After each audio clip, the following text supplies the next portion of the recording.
Buenas noches con todos. Mi nombre es Mauricio Bachmann. El día de hoy, estaré haciendo un video con respecto a todo un proceso que se ha realizado para el trabajo de investigación del curso de hidrología, en donde se continuará con un trabajo hecho ya previo, el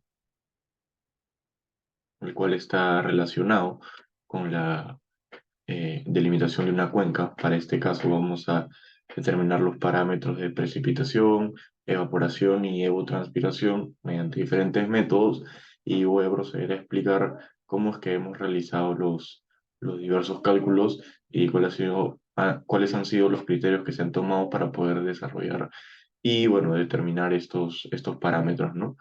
Voy a proceder a iniciar para que puedan entender todo lo que conlleva determinar estos cálculos, así que procederé a compartir mi pantalla.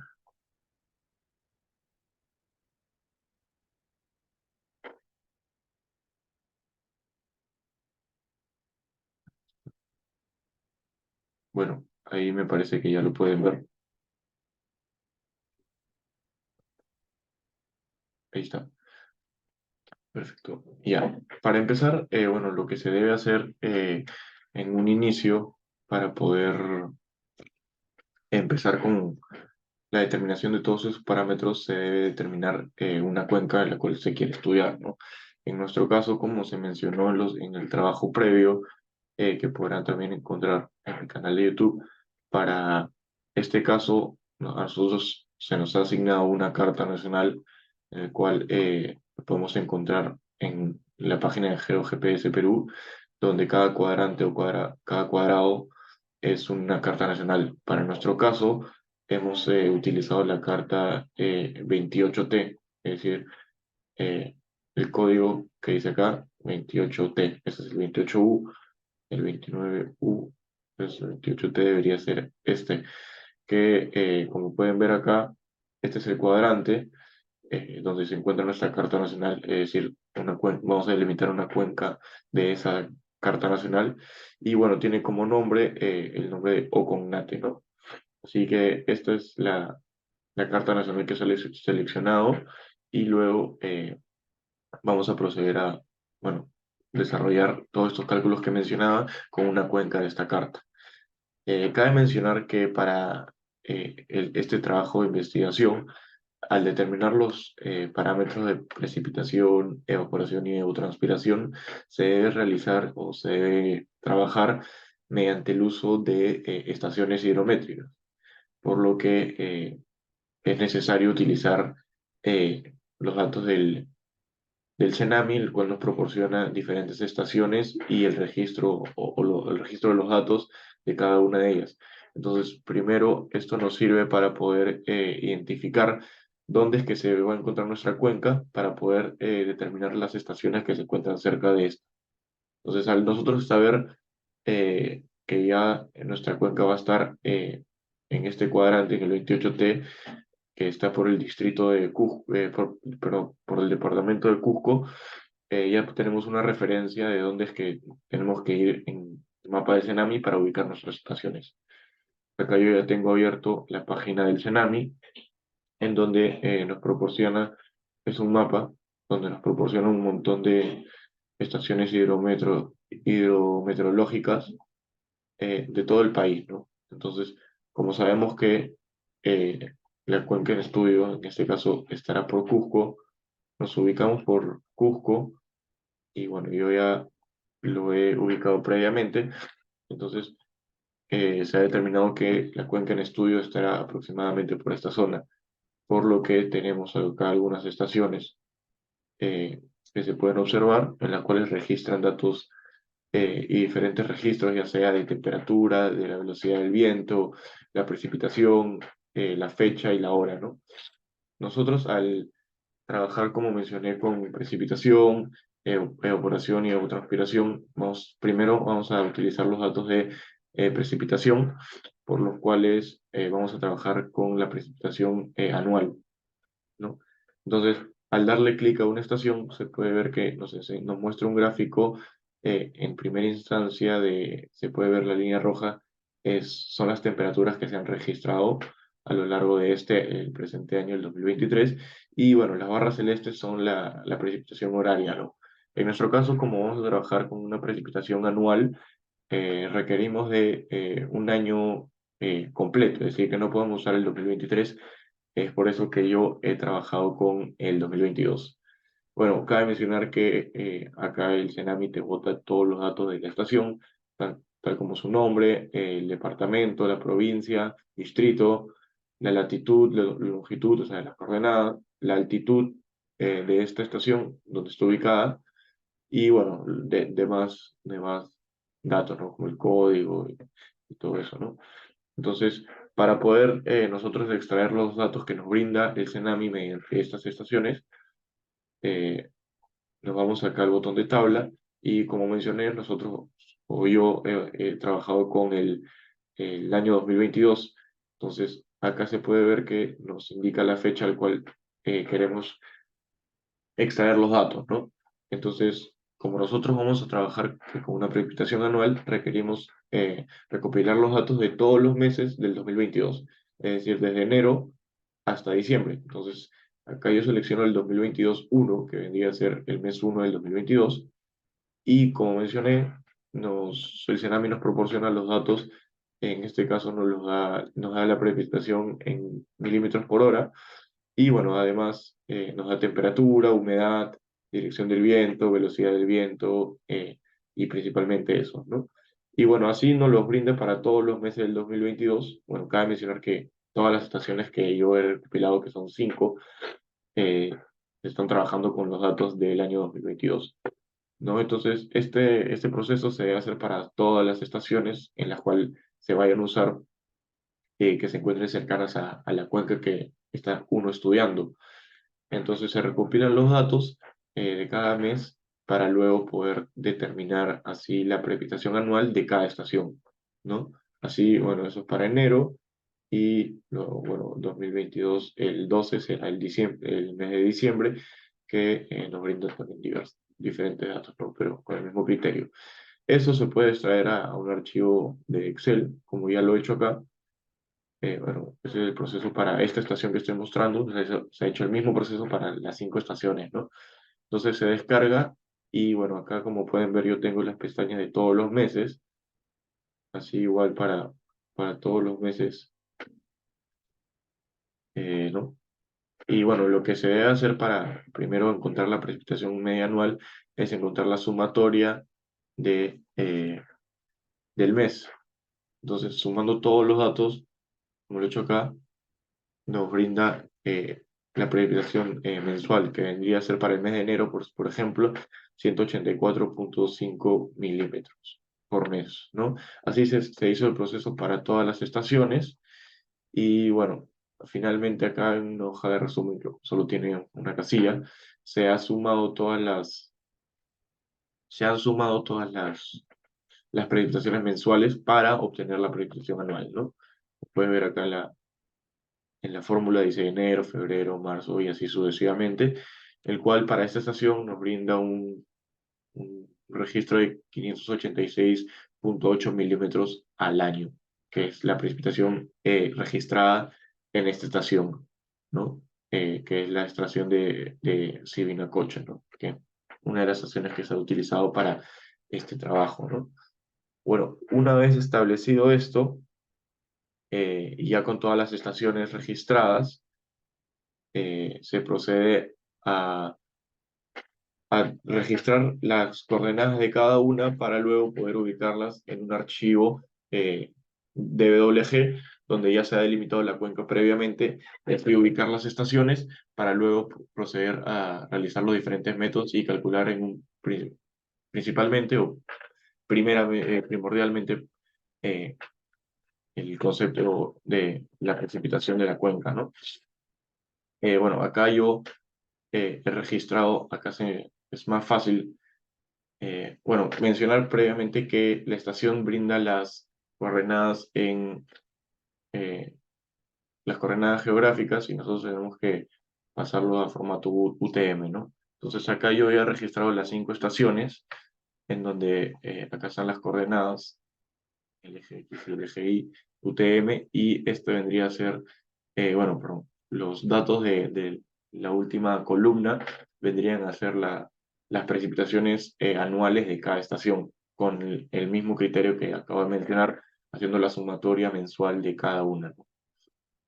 Y así nos obtenemos la precipitación anual.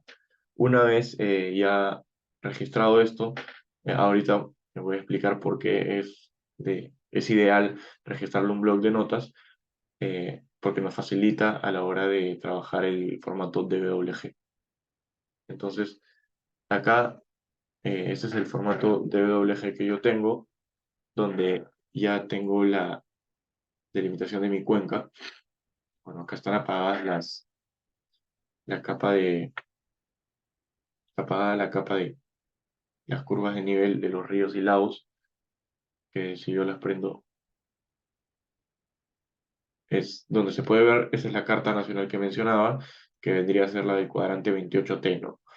Y bueno, ya este círculo indica el punto, el centro del círculo nos indica el inicio de la cuenca y bueno, eso ya se ha delimitado previamente, ¿no? Entonces, ahorita lo que nos interesa es usar la cuenca, entonces voy a ocultar estas capas. Y bueno, esta es nuestra cuenca, que vendría a ser o sea, el borde azul, ¿no? Esta es nuestra cuenca, ¿no? Entonces, al haber ya delimitado nuestra cuenca de manera óptima, lo que se debe proceder a hacer es ubicar las estaciones que hemos registrado cerca de esta cuenca. Como mencioné, yo las tengo acá registradas en un archivo de TXT, de blog de notas, para que sea más fácil su uso, ¿no? En este caso, lo que se debe hacer es ubicar las estaciones. Entonces, como primer paso para ubicar nuestras estaciones, se debe, bueno, trabajar en formato DWG, pero en este caso yo estoy utilizando el programa de Civil 3D, que es lo recomendado, ¿no? Entonces, para primero hacerlo, la ubicación, nos fijamos que el Civil nos dé acá el espacio de herramientas y en primera instancia, un segundo que se trabó aquí, ahí está. Nos vamos a la parte derecha donde se encuentra todas estas opciones y nos vamos a la que dice puntos. Acá le vamos a dar a la opción de crear para poder registrar las estaciones que nos va a aparecer esta pestaña y le vamos a dar acá al último botón que es importar puntos. ¿Por qué importar puntos? Es porque yo ya los tengo en un archivo TXT, lo cual nos facilita el trabajo, ¿no? Entonces acá le damos a añadir al archivo y bueno, y acá yo lo tengo. Entonces le das a tu formato TXT, a tu archivo TXT, lo seleccionas y le damos a abrir. Y ahí, un segundo, ahí carga ya el archivo y luego procedemos a esta segunda pestaña o espacio en donde debemos marcar la opción de PNZ, ¿no? Delimitado por espacios. Entonces acá nos muestra una pista previa en el cual nos indica el número de punto o el número de estación, la abscisa, la ordenada y la elevación del punto. Esto con el fin de generar curvas de nivel que estén transformadas a valores de precipitaciones. Es por eso que como elevación de puntos se indica la precipitación anual de cada estación, ¿no? Entonces, una vez que ya se importa el archivo TXT, le damos bueno, a la opción PNZ como mencioné y le damos a aceptar. Y ya está. Entonces ya se insertaron los puntos. Acá se puede ver que están de manera pequeña, ¿no?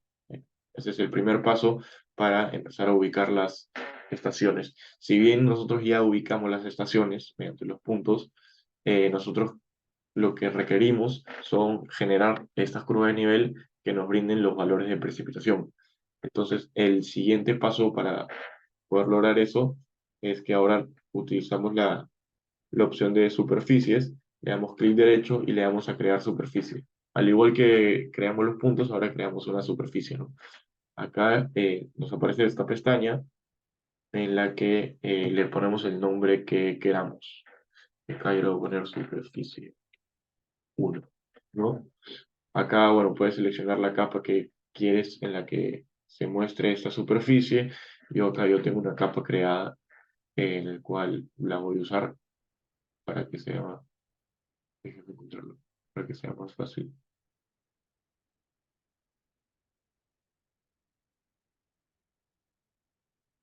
Bueno, no lo encuentro, pero... Ah, es. Entonces, le damos a aceptar. Cada uno puede seleccionar la capa que desee, ¿no? Y bueno, cuando ya determinamos la capa y el nombre, le damos a aceptar. Entonces, eso ya se creó la superficie. Una vez creada ya la superficie, nos vamos de nuevo a la opción de el espacio de herramientas y abrimos el botón de superficie, ¿no? O la opción, digamos.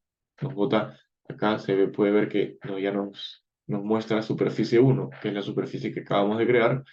Le damos igual al botón más y luego a definición también le damos el botón de más y nos vamos a la opción de grupo de puntos, que está casi al final, ¿no? Y le damos clic derecho, añadir y nos aparece esta pestaña. Acá seleccionamos la opción de todos los puntos y le damos primero al botón de aplicar. Y cuando le damos ya clic, yo le acabo de dar, luego le damos clic a aceptar. Y ya, se creó ahora sí la superficie, como se puede ver, que está acá. Entonces, si bien nos muestra la superficie, que vendría a ser todo el contorno, la línea amarilla el borde, digamos, esa vendría a ser nuestra superficie. Cabe mencionar que cada vértice de este polígono, se puede decir, es donde están ubicadas cada estación, porque justamente era ahí donde se habían mostrado los puntos que les mencioné. Entonces, una vez creada ya esta superficie, lo que debemos hacer si es que pueden notar acá, está todo en conjunto, ¿no? Y entonces, nosotros queremos ver la precipitación que nos muestra cada curva de nivel o cada curva de precipitación. Entonces, como está en bloque, debemos seleccionarla y nos vamos a la opción bueno, podemos cerrar esto, a la pestaña de inicio y acá le damos a este cubo de acá, de que es descomponer. Le damos una vez y bueno, luego volvemos a seleccionar y le damos nuevamente. Son dos veces y ya nos muestra unitariamente cada línea. Entonces, si yo selecciono una de estas líneas, ya nos muestra, digamos, la elevación que vendría a ser no una elevación como tal, sino la precipitación de esta curva. En este caso vendría a ser 662, ¿no? Si cojo otra, vamos a ver en cuánto cambia. Bueno, en este caso 734, ¿no? Entonces, nos dice que se ha hecho de manera correcta y bueno, ya está creada la superficie y ya está, ¿no? Esa es la superficie así es como se ubican las estaciones seleccionadas que se encuentran dentro o cerca de nuestra cuenca, ¿no? Eh, eso es lo que se debe hacer para ubicar las estaciones y ese es el primer paso, ¿no? Ya, una vez realizado esto, ya tenemos la ubicación de cada una de las estaciones, así como la precipitación de cada una de las curvas. Entonces se procede a realizar los diferentes métodos para el cálculo de la precipitación. En este caso nosotros vamos a utilizar tres métodos, el cual van a ser precipitación por el medio aritmético, por el método de Thyssen y por el método de las isoyetas. Entonces, una vez, ahorita voy a proceder a explicar el método de isoyetas y de Thyssen, y bueno, luego cuando ya muestre los cálculos, el método aritmético, que es un poco más simple. Entonces, una vez que ya se determinaron la ubicación de las estaciones, se procede con el método de las isoyetas, ¿no? Acá yo he copiado y acá ya está procesado el resultado final, ¿no? Lo que se debe hacer para el método de las isoyetas es que en este caso yo estoy trabajando con cinco estaciones, por lo que se debe dividir la cuenca en cinco áreas, ¿no? Entonces, se debe separar en cinco áreas en el cual cada punto o cada estación, mejor dicho, esté dentro o haga alusión a una de las áreas. Con este criterio de seleccionar un punto para cada área, se separa o se divide la cuenca en subáreas. Todo el área de la cuenca se divide en subáreas, el cual nos brinda, en este caso, podemos ver que está separado ya por diferentes colores, ¿no? Que cada color representa un área, ¿no? Entonces, al realizar esto, ya tenemos las áreas y ese es el primer paso para el método de las isoyetas. Separar o dividir el área total de la cuenca en subáreas. Luego, para el polígono de Thyssen, lo que se debe hacer es dichos puntos ya ubicados se deben triangular. ¿A qué me refiero con triangular? Eh, Unir los puntos generando triángulos. En este caso, yo voy a hacer acá un pequeño ejemplo. Un segundo.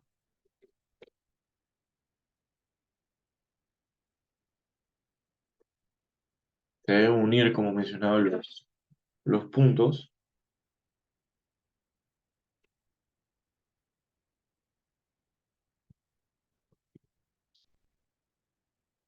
A crear líneas. Y bueno, digamos que unimos este punto con este punto.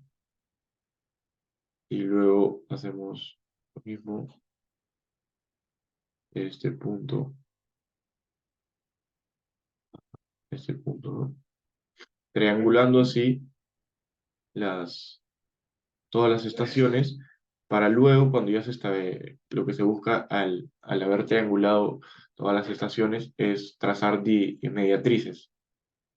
Entonces, cuando trazamos mediatrices, eh, eh, bueno, acá voy a hacer el ejemplo para poder explicarlo mejor.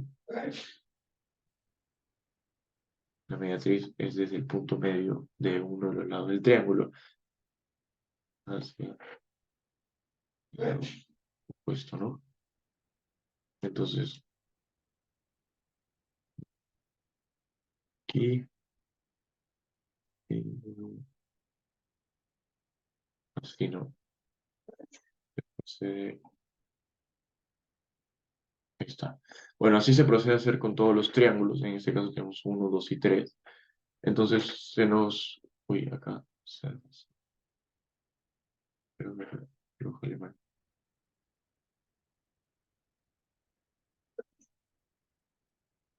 Uno,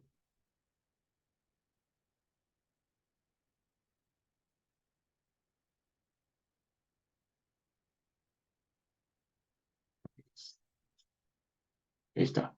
Entonces se proceden a trazar las mediatrices dando un punto de intersección en cada triángulo, ¿no?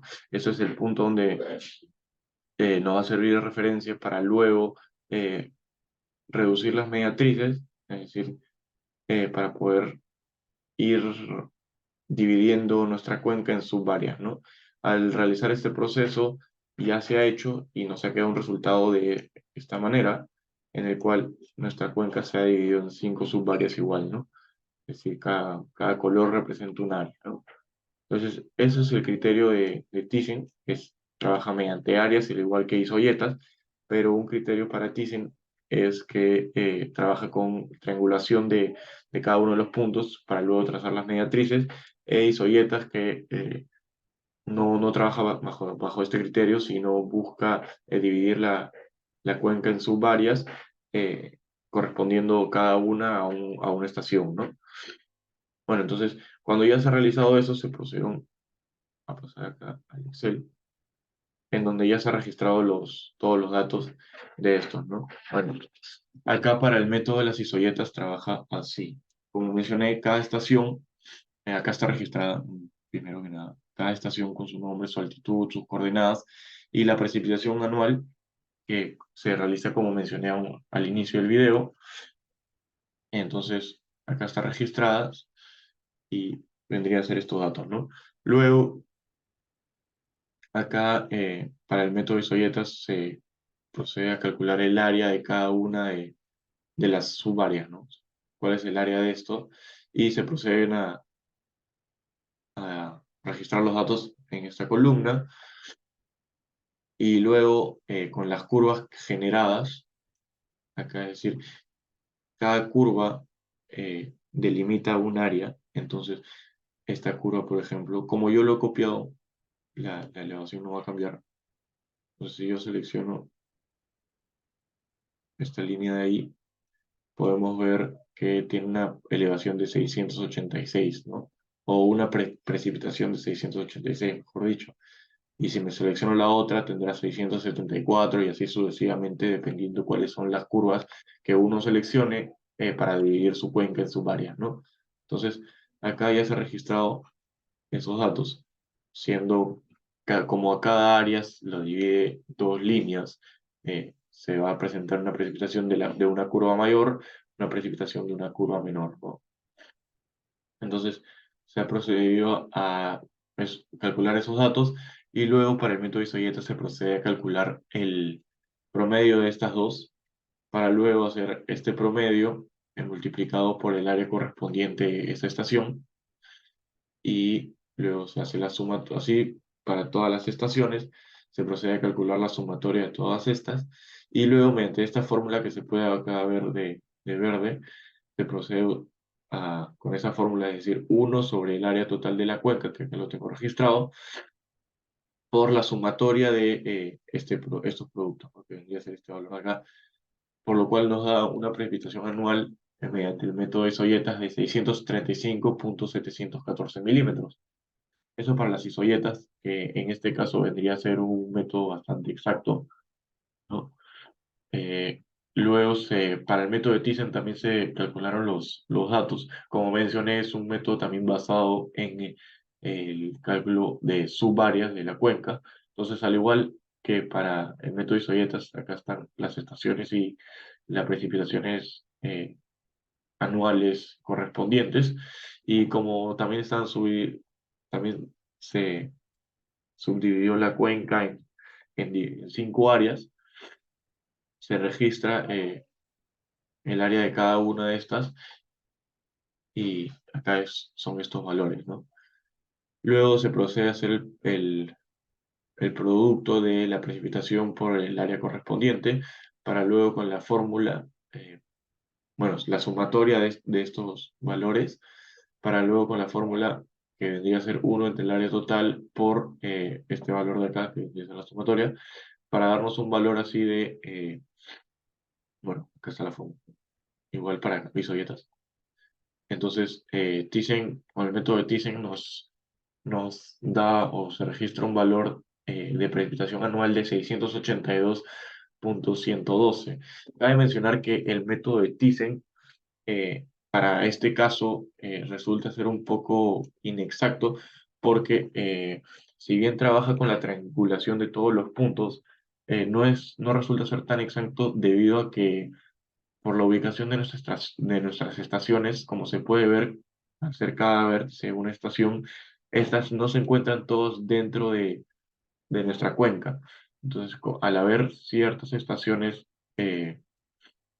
afuera de nuestra cuenca, las subáreas que se registren no se realizan de manera precisa o tan exacta, ¿no? Lo ideal sería poder tener todos estos puntos dentro de la cuenca para realizar un cálculo mucho más preciso.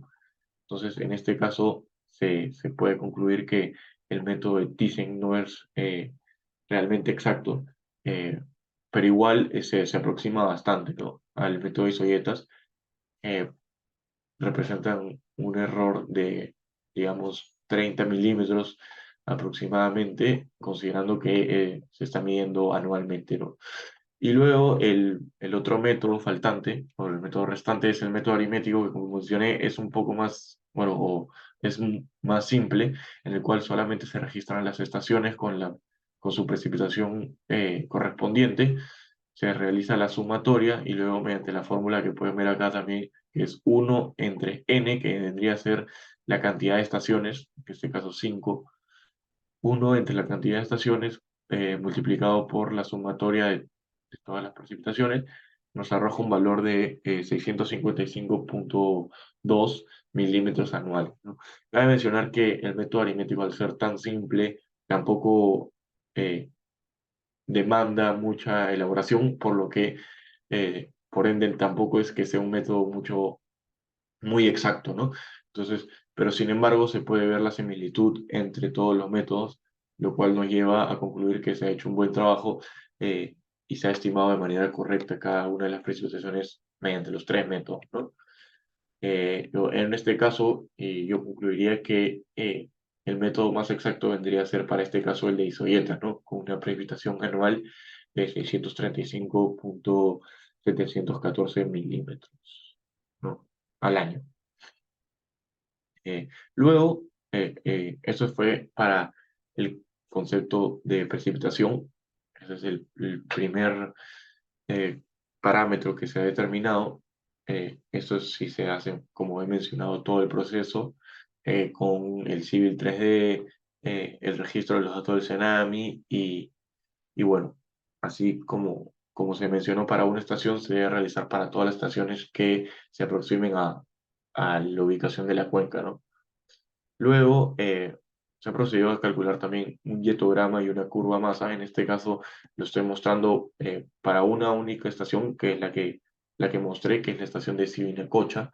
Entonces, lo que se hace es, eh, la estación se registra con la sumatoria que nos bota el Cenami, se procede a calcular la precipitación mensual, que ya se ha registrado por cada mes. Acá está la precipitación que representa o que brinda cada, la estación y se procedió a calcular un dietograma para que se pueda ver de forma más gráfica quizás la evolución del dietograma, perdón, la evolución de la precipitación a lo largo del año del 2022, ¿no? En esta estación de Sibinacocha. Y bueno, se presenta el dietograma y la curva más, ¿no? Si bien se puede mostrar que el mes donde hubo mayor precipitación fue el mes de enero y los meses donde hubo una escasez de lluvia o de precipitación fueron, en este caso, 3 meses, ¿no? Desde junio, julio y el mes de septiembre, ¿no? Entonces, eso es lo que se ha realizado para el cálculo de la precipitación. Y bueno, ahora procederé a el siguiente parámetro que vendría a ser la evaporación. Bueno, para la evaporación, en este caso, se ha trabajado con el método de Wilson. Entonces, voy a proceder a explicar cómo es que se ha hecho este proceso para poder determinar un valor de evaporación de esta estación, ¿no? Primero lo que se debe realizar es el registro de todos los meses de esta estación y las temperaturas máximas y mínimas que se registraron en ese mes. Es decir, para el mes de enero se registró como temperatura máxima en ese mes un valor de 10,3 grados centígrados y un valor mínimo de -1,4, una temperatura de 1,4.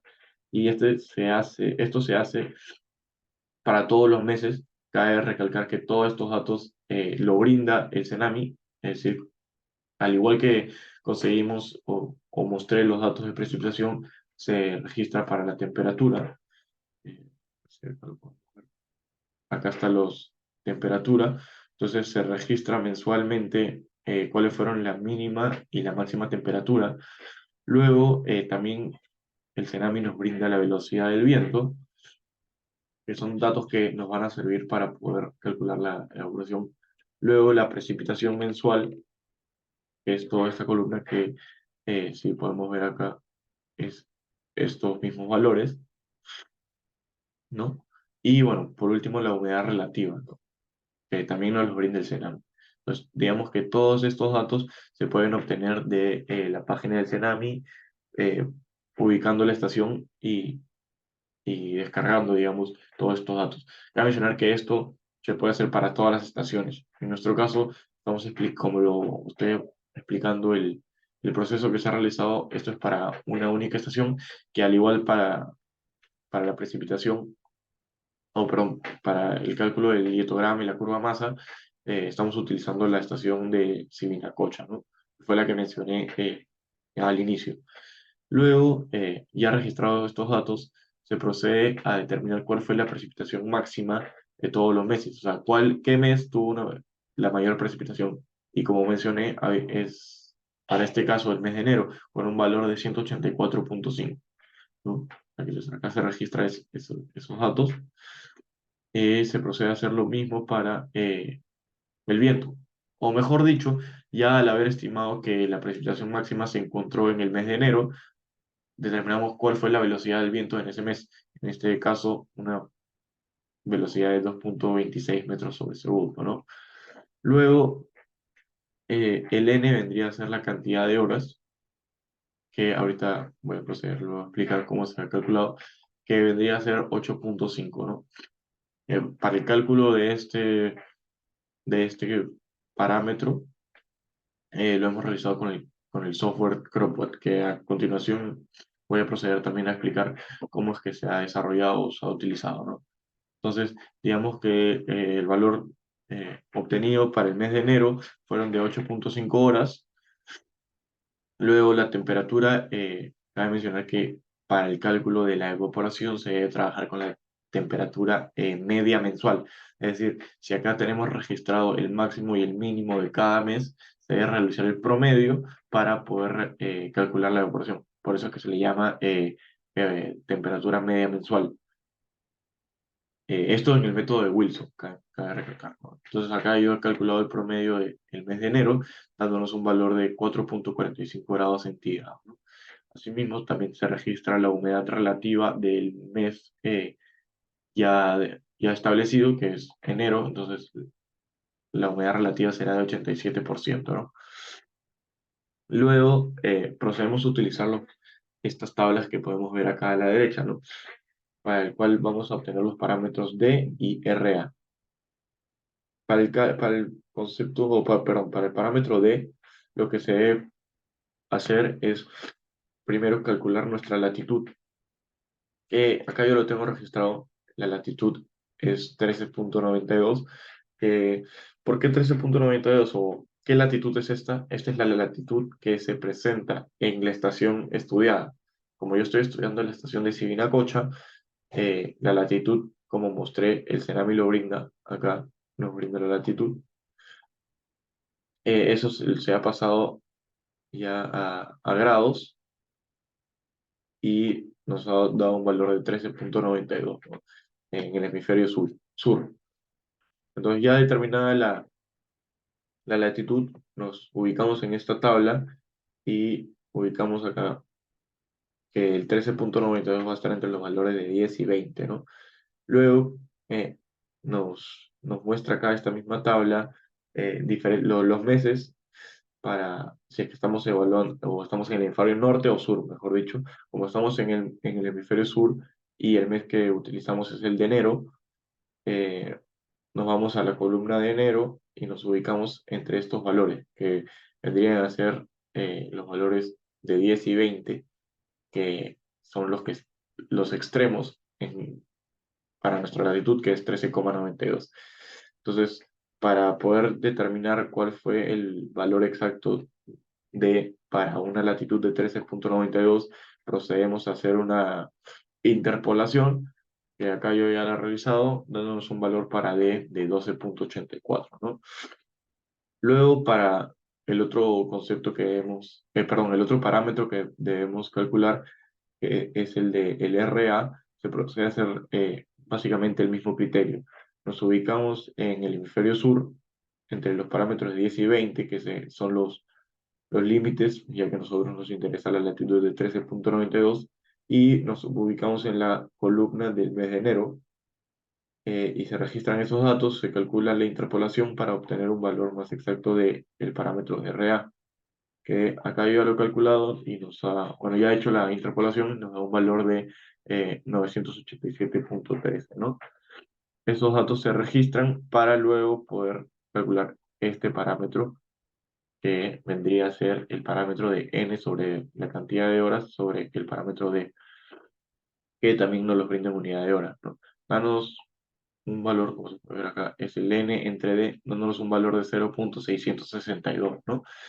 Entonces, este valor de ese 0,662 va a ser el valor inicial para poder calcular la evaporación ahora sí, mediante el método de Wilson.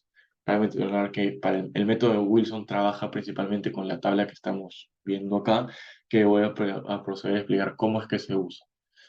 Eh, Wilson plantea el cálculo de 4 evaporaciones para luego sacar un promedio de ellas, que vendría a ser la evaporación de esa estación.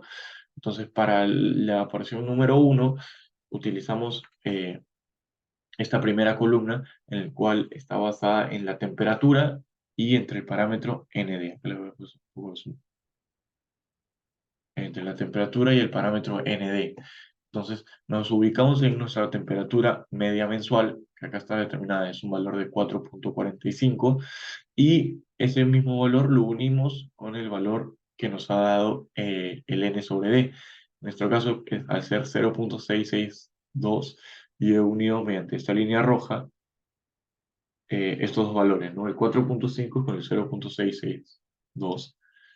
Y si podemos ver, la línea del medio es la cual nos indica la evacuación número 1. Entonces, donde se intersecta esta línea roja con la línea de la evacuación 1, será el valor permitido o dado para esta primera evaporación, siendo, como se puede ver en amarillo, un valor de 1,8, cual yo he registrado acá. Luego, para la evaporación número 2, utilizamos la segunda columna, el cual está basada en, igual, la temperatura, el parámetro N sobre D y, en este caso, el RA. Entonces, hacemos el mismo concepto primero de relacionar eh, la temperatura media mensual con el parámetro ND, que vendría a ser la línea roja, la unión de la línea roja, y ahí se genera una intersección con esta línea que vendría a ser la línea del B1. Esa línea B1 nos sirve para ese punto de intersección, lo conectamos con el valor de RA. Nuestro valor de RA vendría a ser 987,13, entonces el cual está acá arriba. Entonces unimos ese valor de 987,13 con dicha intersección, eh, y donde se vuelve a intersectar con esta línea de acá del medio que dice E2, va a ser nuestra evaporación número 2. Como se puede ver acá, está resaltado de amarillo, nos ha arrojado un valor de precipitación de 4, ¿no? Milímetros, ¿no? Todos estos milímetros. Luego, para la evaporación número 3, que es la columna 3, se relaciona también la temperatura, pero ahora se unirá con la humedad relativa. Al ser nosotros tener una humedad de 87%, utilizaremos el valor 0,87, ¿no? Entonces se proceden a unir esos dos valores, que vendría a ser la línea roja, y al igual que para la evaporación 2, se genera una intersección entre esa línea roja y la línea del B2, ¿no? En donde se genera esa intersección, que es donde inicia la línea verde, se procede a unir ese punto con el parámetro ND, al ser 0,662 ya se ha relacionado, y esa nueva intersección generada con la línea de E3 vendría a ser nuestra evaporación número 3, que como se puede ver ahí en amarillo, sería un valor de 0,8, ¿no? Que ya lo he registrado acá. Y luego, para la última columna, la evaporación 4 relaciona la temperatura con la velocidad del viento. La velocidad del viento vendría a ser 2,26. Cabe mencionar que es la velocidad del viento en el mes estudiado, que es el mes de enero en nuestro caso. Entonces relacionamos ambos puntos, el 4,45 de temperatura media mensual con el 2,26 de la velocidad del viento, y se genera la intersección con la línea A3. Desde esa dicha intersección procedemos a iniciar la curva, perdón, la recta verde, en el cual une dicha intersección con la humedad relativa. Este es 0,87, entonces ahí se puede ver que está casi al 0,90, o sea, es decir, 0,87 está bastante preciso. Y bueno, se genera una nueva intersección con la línea de E4, que vendría a ser la evaporación 4, y ese es el punto donde se intersecta, vendría a ser nuestra evaporación 4. En este caso, como está ahí resaltado, es un valor de 0,3, ¿no? Entonces, eso se ha registrado acá en este Excel, para luego proceder a calcular el promedio de todas estas evaporaciones, dándonos un valor final de evaporación para esta estación de 1,725 milímetros. Así es como se ha realizado el proceso para el cálculo de la evaporación, que vendría a ser esta vendría a ser la evaporación para la estación de Stevinacocha, ¿no? Entonces, eso con lo que respecta al parámetro de evaporación. Y por último, ya procedimos a calcular el último parámetro o hacer los cálculos respectivos para determinar el último parámetro, que es el de evotranspiración. En este caso, hemos utilizado nosotros el método de Thorndike, que es un método de la temperatura del aire, ¿no? Entonces, lo que plantea Thorndike es que se debe registrar la temperatura, al igual que para la evaporación se debe utilizar la temperatura media mensual, porque es por eso que acá ya está promediado. Si nos podemos dar cuenta, son los mismos valores de temperatura que se presentan acá, que se genera con el promedio de estos dos valores, mejor dicho, ¿no?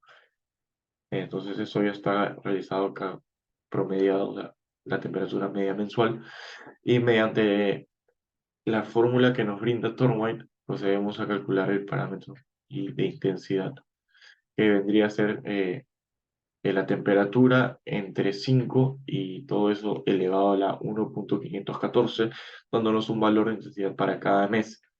Luego eh, se procede a determinar los cálculos según el mes en el cual queremos evaluar. Nosotros en este caso vamos a utilizar el mes de noviembre para calcular la evotranspiración. ¿Y por qué el mes de noviembre? Porque es el mes corriente, es decir, al nosotros ahorita estar 18 de noviembre, se procede a utilizar ese mes, ¿no?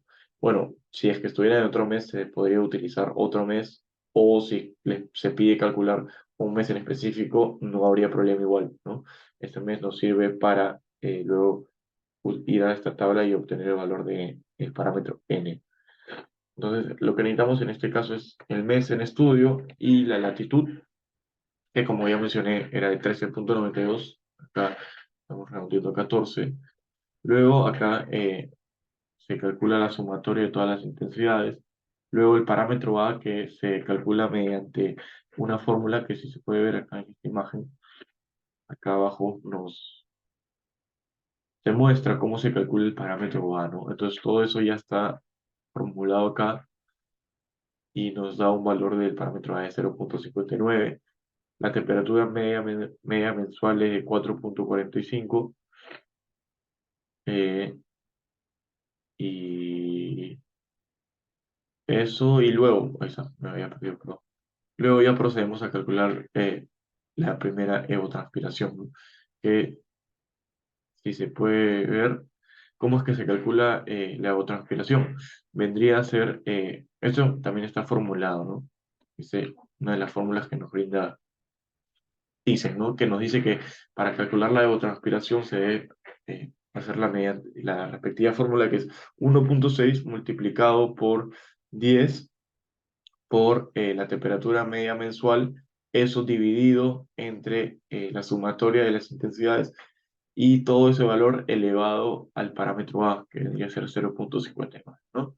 Entonces eso nos da un valor de 5.48 centímetros cada 30 días, o sea, digamos que 5.48 centímetros mensuales al mes, ¿no? Luego esto se procede a calcular, o sea, se divide este valor entre 30 para poder hallar la evapotranspiración en centímetros diarios. Damos un valor de 0.18, y si lo queremos ver en milímetros, diferentes unidades, ya se multiplica por 10 este valor, dándonos un valor de 1.83 milímetros diarios, ¿no? Luego se procede a calcular el parámetro n, que es donde viene a influenciar el mes que yo les comentaba. Con esta tabla que se puede ver acá a la derecha, el concepto de esta tabla es igual que para las tablas de evaporación. Entonces nos ubicamos nosotros en nuestra latitud, que en este caso vendría a ser 14, y nos ubicamos en el mes en estudio, que vendría a ser el de noviembre, y se calcula mediante la eh, interpolación un valor específico eh, para el parámetro n, que acá ya lo he realizado y nos da un valor de 12.8. Entonces, con este valor ya podemos proceder a calcular el parámetro f, que cómo se calcula siendo este parámetro n sobre 12, que se puede ver también acá, que está en esta imagen. Acá está la fórmula, ¿no? El factor de ajuste es el coeficiente que se toma en la tabla número 2, que vendría a ser el n, que es el 12.8 dividido entre 12, ¿no? Ese es el factor de ajuste para luego proceder a calcular la evotranspiración ajustada, que vendría a ser la evotranspiración ya calculada por este factor F, ¿no? Entonces, acá se presenta en centímetros diarios, que vendría a ser 0.18 de centímetros diarios por este factor de ajuste, que debe ser 1.07. Entonces, esto nos da un valor de 0.19 centímetros diarios. Y si realizamos el mismo cálculo para unidades de milímetros, nos arroja un valor de 1.95 milímetros diarios, ¿no? Entonces, esto vendría a ser realmente la evotranspiración calculada para la estación de Subinacocha mediante el método de Topwell, ¿no? Entonces, así es como se procede a realizar el método de la evotranspiración.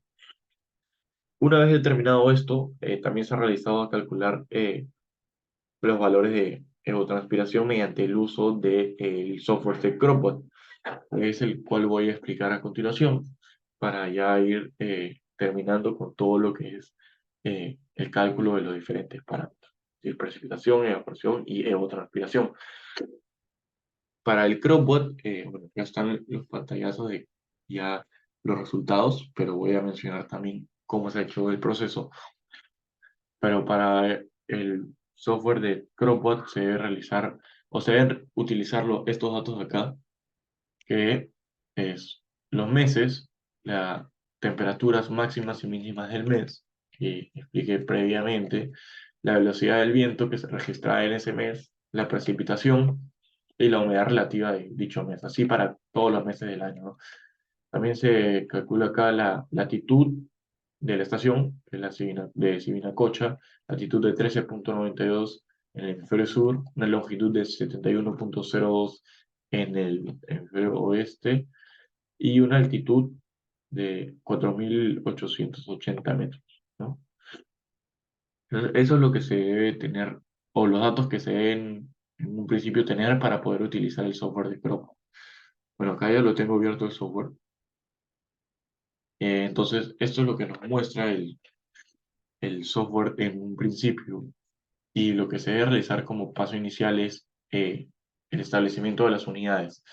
Eso lo determinamos mediante acá, la opción de Settings. Vamos al valor de Options. Bueno, eso, bueno, voy a proceder a abrirlo nuevamente. Un segundo. Parece que ya lo tenía abierto. Pero,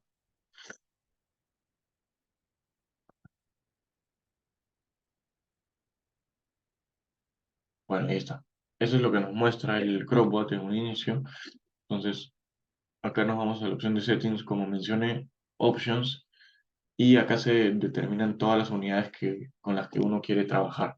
En nuestro caso, vamos a trabajar, bueno, la humedad en porcentaje, las temperaturas, lo salteé, pero temperaturas mínimas y máximas, la humedad en porcentaje, el, la velocidad del viento nosotros la vamos a trabajar en metros por segundo, y luego esto para la evapotranspiración en milímetros por día, y para el concepto del sol son las horas, ¿no?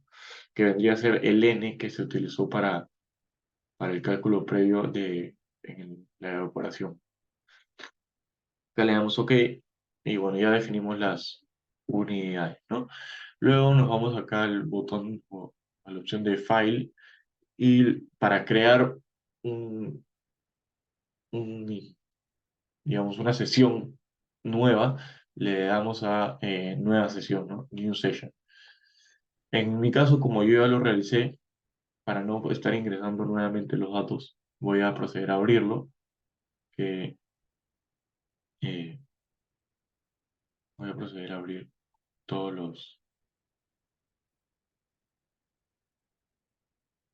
los cálculos ya realizados. Lo tengo acá. Entonces,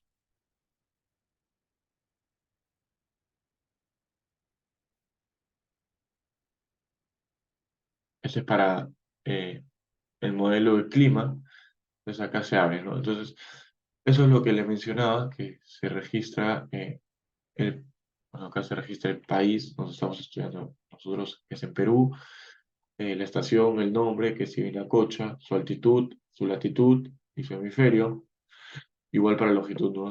El valor de longitud y en qué hemisferio está. Como mencioné, era 13,92 en el hemisferio sur para para la latitud y un valor de 71,02 en el hemisferio oeste para la longitud.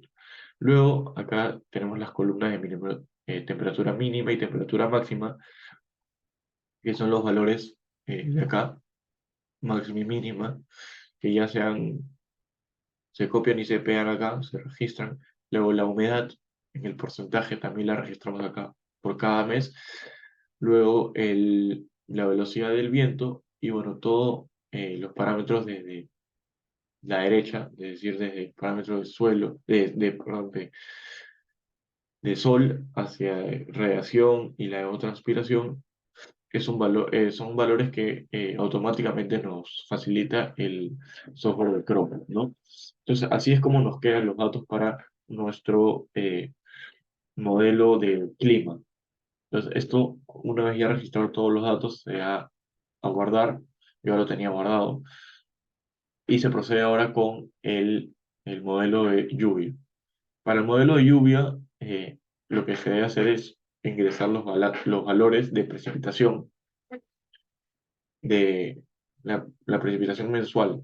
Acá yo también yo lo tengo registrado, pero como mencionaba, esta precipitación mensual se calcula mediante los valores que arroja el Cenami y haciendo la sumatoria nos da los valores mensuales, ¿no? Eso no habría ningún problema.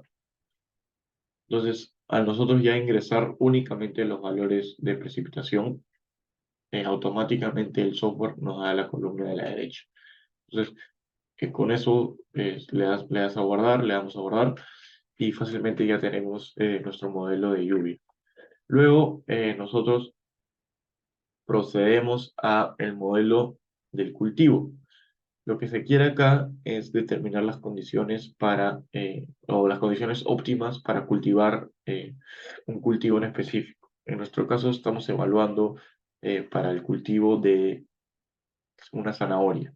Entonces, acá se le indica el nombre del cultivo y bueno, se pone la fecha en la que se planea cultivar. En nuestro caso estamos usando como fecha referencial el día de hoy, ¿no? Entonces, da igual yo tengo registrados los valores que voy a mencionar también ahorita de dónde salen.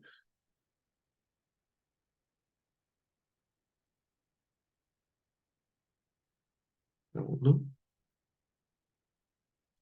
abrimos y es así, ¿no? Estos valores van de acorde a unas tablas que nos indican los valores referenciales eh, para cada cultivo. El Kc vendría a ser el coeficiente de cultivo para una etapa inicial, una etapa de media y una etapa final, ¿no? Esos valores salen de la tabla que yo los ya he registrado acá.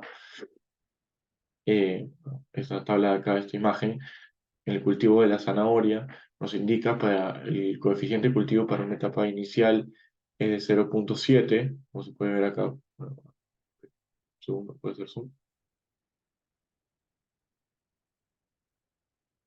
Acá está un valor de 0,7 para una etapa inicial, para la etapa media un valor de zanahoria de 1,05 y para la etapa final de 0,95, que son los valores que se han registrado acá, 0,7, 1,05 y 0,95. Luego nos vamos a ingresar los valores de las etapas, es decir, los días. Eso también sale de una tabla, en el cual esto se separa en etapas iniciales, etapa de desarrollo, etapa media y etapa final.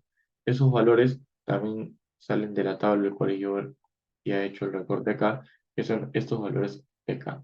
Para una etapa inicial utilizamos un valor de 20 días, luego para la etapa de desarrollo de 30, para la etapa media de 30, para la etapa final de 20, que son los valores que se han registrado acá, dándonos un total de 100 días, ¿no? Luego, para los valores seguidos, se menciona que debemos ingresar el routing depth, que vendría a ser eh, la profundidad que vendría a poder generar este cultivo.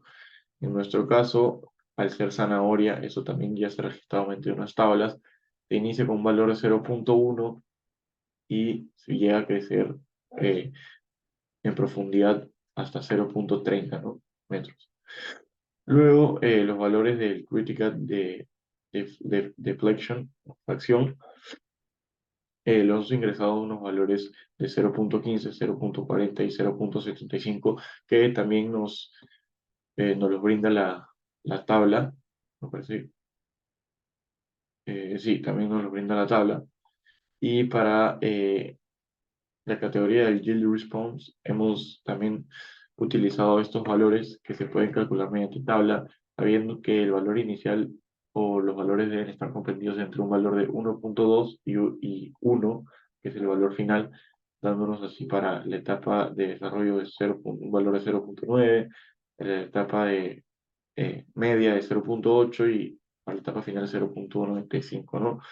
Y por último, la última casilla, que es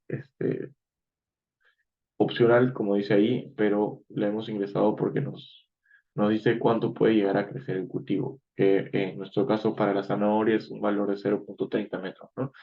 Y con eso ya vendría a estar listo nuestro modelo de cultivo. Le damos a guardar y ya estaría listo. Y por último, el modelo de suelo es el restante el que nos falta, que en nuestro caso hemos utilizado un suelo arenoso por la ubicación de nuestra cuenca. Bueno, acá lo voy a abrir para poder explicar mejor los valores que se han tomado.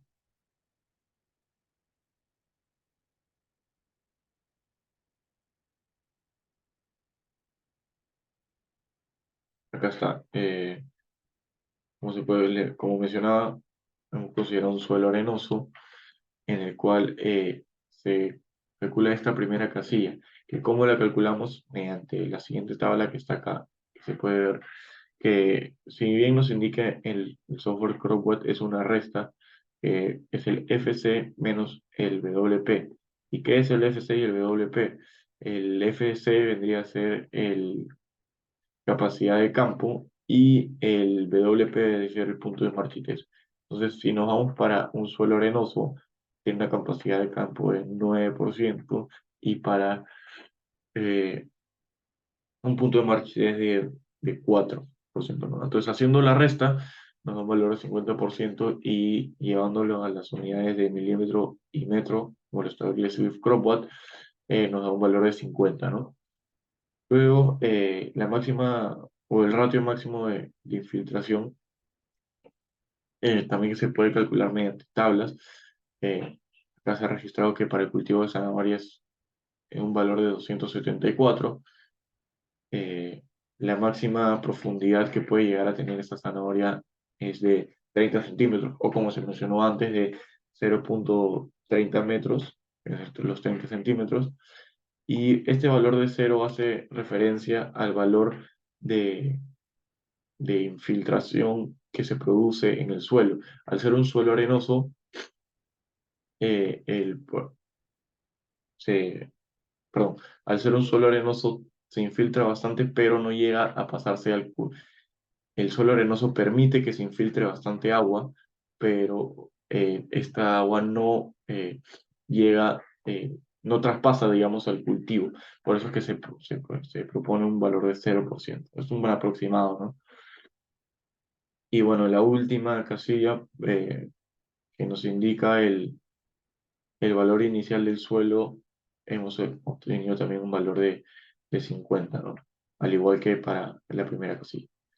Entonces acá le damos a guardar y ya estaría todos nuestros modelos, tanto el de clima como el de lluvia, como el de cultivo y el de suelo, para luego poder, nos vamos acá a la opción del CWR, nos muestra esta tabla, que ya es donde se nos muestra nuestros resultados, ¿no? Dándonos acá diferentes valores en el cual se procede a calcular, bueno, el coeficiente cultivo ya para las etapas mira, nos muestra acá como por etapas, digamos, ¿no?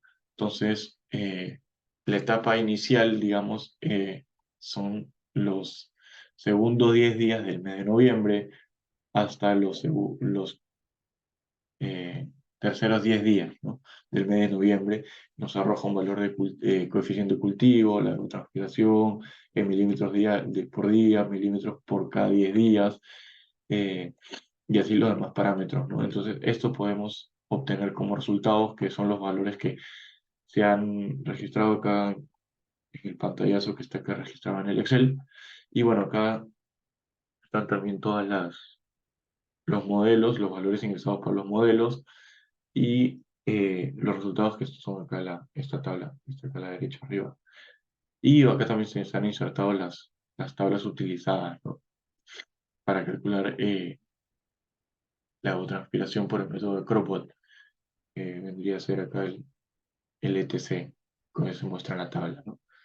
Y por último, también se ha realizado el cálculo eh, mediante el método de Penman, el cálculo de la curva de presión de vapor, el cual, como estamos evaluando un cultivo de zanahoria, los coeficientes de cultivo para una etapa inicial son de 0,7, 1,05 y 0,95, y la altura máxima del cultivo de 0,3 metros o 30 centímetros.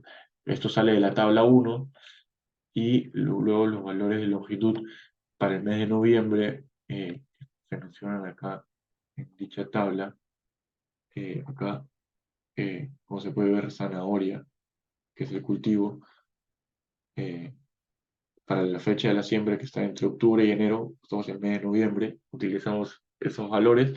Entonces, para la etapa inicial 20, para la etapa de desarrollo 30, para la etapa media 30, para la etapa final 20, dándonos un valor de 100, eso está en días. Entonces son los valores que se han registrado acá, que salen mediante la tabla 2. Luego se ha procedido a determinar que el coeficiente de cultivo para la etapa inicial va a ser el día 0, entonces utilizamos igual el coeficiente de cultivo para la etapa inicial de 0,7. Luego para los primeros 20 días, que también es en la etapa inicial, también seguirá siendo el coeficiente de cultivo de 0,70. Luego, para la siguiente etapa, que ya van a ser los siguientes 30 días, o sea, en el día 50, bueno, si es que no se entiende, es la cantidad de días de la etapa a los días que ya se habían registrado en la etapa previa, ¿no? Entonces, dándonos a los 50 días un coeficiente de cultivo de 1,05, a los 80 días un valor de 1,05, y para finalmente, al fin de la cultivación, los 100 días, con un coeficiente de cultivo con un valor de 0,95, ¿no? Que está expresado acá como se puede ver en la siguiente gráfica, es la curva de presión de vapor, ¿no? Entonces, mediante el método de Penman se puede determinar de una manera más gráfica para poder entender de una manera más simple cómo es que se da el desarrollo de este cultivo y sus valores, el coeficiente de este cultivo, ¿no? Así que, bueno, eso sería todo, esos todos los cálculos que se han realizado. Espero pueda haber sido de ayuda. Y eso es todo por este video. Así es como he realizado los cálculos de precipitación, evaporación y evapotranspiración para la cuenca en estudio, que se encuentra ubicada en el cuadrante 28T, como vimos al inicio del video, y está relacionada con el nombre de Ocongate, ¿no? Esa vendría a ser la cuenca que se ha estudiado, y los valores de precipitaciones, evaporación y evapotranspiración para esta cuenca mediante los diferentes métodos que se han desarrollado. Eso sería todo y muchas gracias.